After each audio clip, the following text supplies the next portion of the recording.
15-ാം വയസ്സിൽ ശരീരത്തിൽ കണ്ട മുഴ ക്യാൻസറായി മാറിയത് അടുത്തിടെയായിരുന്നു. രേണുസുതി വെളിപ്പെടുത്തിയത് അങ്ങനെയാണ്.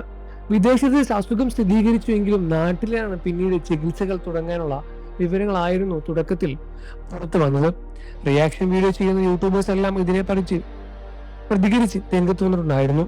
കേട്ടതെല്ലാം ശരിവെച്ച് രേണു എത്തിയതോടെയാണ് വിഷയങ്ങളെല്ലാം തന്നെ മാറിപ്പോയത്. ദേഷ്യവും എതിർപ്പുകളും എല്ലാം പലരും മാറ്റിവെച്ച് രേണുവിനെ കുറിച്ച് അധികം വീഡിയോകൾ ചെയ്യുന്നില്ലായിരുന്നു എന്നാണ് ചിലരും പറഞ്ഞത്. രേണുവിനെ കുറിച്ച് പറഞ്ഞു ചെയ്ത വീഡിയോകളെല്ലാം തന്നെ ലഭിച്ച തുകയ്ക്ക് ഒരുപാട് രേണുവിനെ തന്നെ നൽകി സഹായിച്ചവരും ഒരുപാടുണ്ട്. ചികിത്സയുടെ വിവരങ്ങളെല്ലാം യൂട്യൂബിലും ഇൻസ്റ്റാഗ്രാമിലുമായി രേണു പങ്കുവച്ച് രംഗത്ത് വന്നിട്ടുമുണ്ട്. കീമോ ചെയ്യുന്നതിന് മുന്നേ തന്നെ ആദരാഞ്ജലി പോസ്റ്റ് കണ്ടിരുന്നു. ഇങ്ങനെയൊന്നും ആരോടും പറയരുതേ എന്നേ പറയാനുള്ളൂ. നിങ്ങളുടെ പ്രിയപ്പെട്ടവർക്കാണ് ഇങ്ങനെ ഒരു അസുഖം വന്നുവെങ്കിൽ എങ്ങനെയായിരിക്കും നിങ്ങളുടെ പ്രതികരണം? ശവപ്പെട്ടിയിലാണോ ഫോട്ടോ വരെ സോഷ്യൽ മീഡിയയിലൂടെ പ്രചരിക്കുന്നതെന്ന് കണ്ടുവെന്നും രേണു പറഞ്ഞിരുന്നു. ശാരീരികം മാത്രമേ തളർന്നിരുന്നു, മാനസികമായി താൻ ഇപ്പോഴും സ്ട്രോങ് ആണെന്നും രേണു പറയുന്നു. ഇങ്ങനെയൊരു അവസ്ഥയുടെ കടന്നു പോകുന്നവർക്ക് പ്രചോദനമാകാനാണ് താൻ ആഗ്രഹിക്കുന്നത് എന്നും രേണു വ്യക്തമാക്കിയിരുന്നു. നേഴ്സിനായി ജോയിൻ ചെയ്ത ചേച്ചി ഇപ്പോൾ ലീവാണ്. മുഴുവൻ സമയം തന്റെ കൂടെ തന്നെ ആയിരുന്നു എന്നും രേണു പറഞ്ഞിരുന്നു. താൻ എഴുന്നേൽക്കാതെ എന്നും കിടക്കാൻ ആഗ്രഹിക്കുന്നവരോട് ഒന്നും പറയാനില്ല, ഒന്നും എനിക്ക് പറയാനില്ല. ക്യാൻസറിനെ ഞാൻ തോൽപ്പിക്കും, ഉറപ്പ്. നിങ്ങളുടെ പ്രാർത്ഥന വേണം കേട്ടോ, എന്നെ സ്നേഹിക്കുന്നവരുടെ മാത്രം എന്നായിരുന്നു രേണു പറഞ്ഞത്. ഇൻസ്റ്റാഗ്രാമിൽ കുറിച്ചും വിട്ടത്.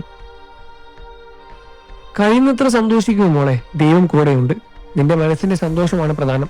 അത് കിട്ടാനുള്ള നിനക്ക് ഇഷ്ടമുള്ളതെല്ലാം ചെയ്യാം, പ്രാർത്ഥന കൂടെയുണ്ട്. നിരവധി പേരാണ് പോസ്റ്റിന് താഴെ അഭിപ്രായങ്ങളും രേഖപ്പെടുത്തി രംഗത്ത് വന്നത്. മൂത്ത മകനായ കിച്ചു കാണാൻ വരാത്തതിൽ സങ്കടമുണ്ട് എന്ന് രേണു മുൻപ് പറഞ്ഞിരുന്നു. വിഷമത്തിലാണ് പറഞ്ഞുവെങ്കിലും വിഷമം തീർക്കാനായി പോകുന്നു എന്ന് കിച്ചു പറഞ്ഞ രംഗത്തും വന്നു. അമ്മയുടെ അകത്തുനിന്ന് കാണാതിനെ കുറിച്ചും കിച്ചു സംസാരിച്ചിട്ടുണ്ടായിരുന്നു.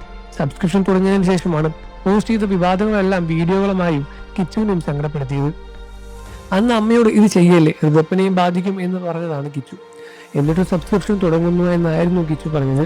രേണുവിന് അയച്ച മെസ്സേജും വീഡിയോയും കാണിച്ചു. ഇതിനുശേഷമായിരുന്നു വീണ്ടും വീഡിയോകളുമായി രേണുവും എത്തിയത്. സബ്സ്ക്രിപ്ഷൻ തുടങ്ങിയപ്പോൾ തന്നെ കിച്ചുവിനോട് പറഞ്ഞത് 150 രൂപയാണെന്ന് പറഞ്ഞപ്പോൾ താ എന്നായിരുന്നു അവന്റെ മറുപടി. അമ്മേ, ഇത് വേണ്ട അമ്മേ എന്ന് പറഞ്ഞിരുന്നുവെങ്കിൽ ഞാൻ ഒരിക്കലും ഇത് ചെയ്യില്ലായിരുന്നു. പകരം അവൻ ചോദിച്ചത് കാശ് ചോദിക്കുകയായിരുന്നു. ഞാനത് കൊടുക്കുകയും ചെയ്തു. ഞാനും നീയും മാത്രം അറിയുന്ന ഒത്തിരി കാര്യങ്ങളുണ്ട്, അത് എന്നെ കൊണ്ട് പറയിപ്പിക്കരുത് എന്നും രേണു പറഞ്ഞു. ഈ വീഡിയോ വൈറലായി മാറിയിട്ടുണ്ടായിരുന്നു. ഇങ്ങനെ ഒരു പ്രതികരണം രേണുവിൽ നിന്നും പ്രതീക്ഷിച്ചില്ലായിരുന്നു എന്നും കമന്റുകൾ ഒരുപാട് കാണാൻ സാധിക്കും. നിങ്ങൾ രേണുസുതിയാണോ കിച്ചുവിനെയാണോ സപ്പോർട്ട് ചെയ്യുന്ന കാര്യം വീഡിയോയ്ക്ക് താഴെ കമന്റ് ചെയ്ത് പറയുക. വാർത്തകളും വിശേഷവും എത്രയും പെട്ടെന്ന് അറിയാൻ നമ്മുടെ വീഡിയോ ഒന്ന് ലൈക്ക് ചെയ്ത് ചാനൽ സബ്സ്ക്രൈബ് ചെയ്ത് സപ്പോർട്ട് ചെയ്യണേ ഫ്രണ്ട്സ്.